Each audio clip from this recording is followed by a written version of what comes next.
Bwana Yesu asifiwe.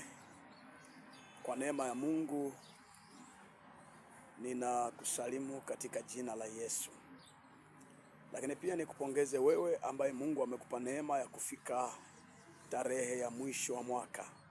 Tarehe 31 mwezi wa 12 mwaka huu wa 2025. Mungu akubariki sana na hongera kwa kweli.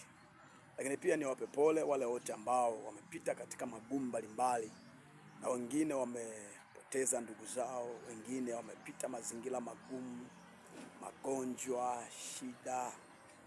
Niwape pole, lakini kwa kuwa Mungu ametupa neema ya kufika mwishoni mwa mwaka, basi wakati huu uliobaki ni wakati wa kumshukuru Mungu, ni wakati wa kutafakari yale ambayo Mungu ametutendea. Lakini pia jioni ya leo watu wengi sana tutakuwa katika mikesha, katika ibada mbalimbali. Ni maombi yangu kwako kwamba Mungu akupe kukesha katika yeye.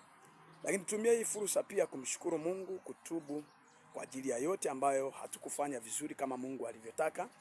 Lakini pia tuombe kwa ajili ya mwaka unaofuata wa 2026. Pia ombe na mahitaji mbalimbali. Najua unayo ya kwako. Usiende tu kibubububu.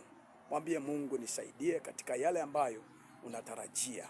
Lakini pia jiandae pia katika mambo ambayo hukuyatarajia, nayo yanaweza akatokea pia. Mungu akubariki. Sisi tunaendelea na semina pia, na baadaye pia tutakuwa na mkesha wa usiku. Mkaribishe jirani yako pia katika usiku wa mkesha. Wewe ulioko mjini, ulioko kijijini, ili mradi leo hii kuna maombi ya kumaliza mwaka, basi nenda kashiriki. Mungu akubariki na kukulinda.